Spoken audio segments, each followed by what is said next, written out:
Si nous pensions à Dieu chaque fois qu'il nous donne des preuves de sa tendre sollicitude, il serait constamment dans nos pensées et nous prendrions tout notre plaisir à le louer.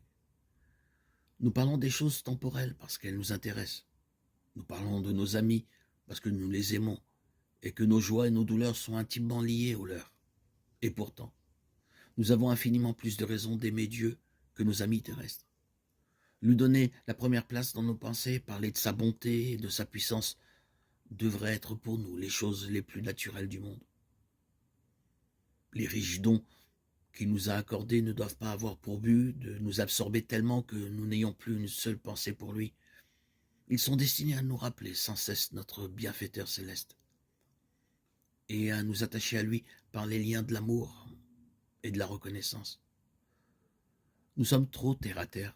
Élevons nos yeux vers la porte ouverte du sanctuaire céleste, où la lumière de la gloire divine brille sur la face de Jésus-Christ, et souvenons-nous qu'il peut sauver parfaitement ceux qui s'approchent de Dieu par lui. Hébreux 7, 25. Il faut louer l'Éternel davantage pour sa bonté et pour ses merveilles en faveur des fils de l'homme. Psaume 107, 8. Nos prières ne devraient pas avoir uniquement pour but de demander et de recevoir. Ne pensons pas toujours à nos besoins et jamais aux bienfaits que nous recevons. Nous ne prions pas trop, mais nous sommes trop chiches de remerciements. Nous sommes les objets de la miséricorde de Dieu et pourtant, avec quelle parcimonie lui exprimons-nous notre reconnaissance en retour de tout ce qu'il a fait pour nous. Autrefois, le Seigneur donna à Israël ses directives quand il s'assemblait pour l'adorer.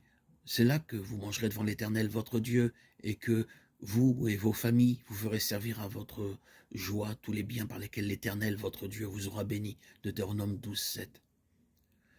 Ce qui est fait pour la gloire de Dieu devrait l'être avec joie, avec chant de louange et action de grâce, et non avec tristesse et morosité. Notre Dieu est un Père tendre et compatissant. Ne considérons jamais son service comme un labeur déprimant et angoissant. Adorer le Seigneur et travailler à son œuvre devrait être pour nous un plaisir. Dieu ne veut pas que ceux auxquels il a procuré un si grand salut le considèrent comme un maître dur, sévère. Il est leur meilleur ami et il veut se trouver au milieu d'eux quand ils l'adorent, pour les bénir, les consoler et remplir leur cœur de joie et d'amour.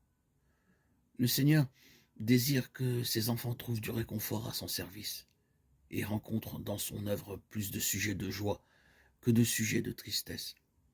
Il désire que ceux qui viennent pour l'adorer s'en retournent, emportant avec eux la précieuse assurance de sa sollicitude et de son amour, ainsi que la mesure nécessaire de grâce pour se livrer avec joie à leur occupation journalière et agir fidèlement et honnêtement en toutes choses.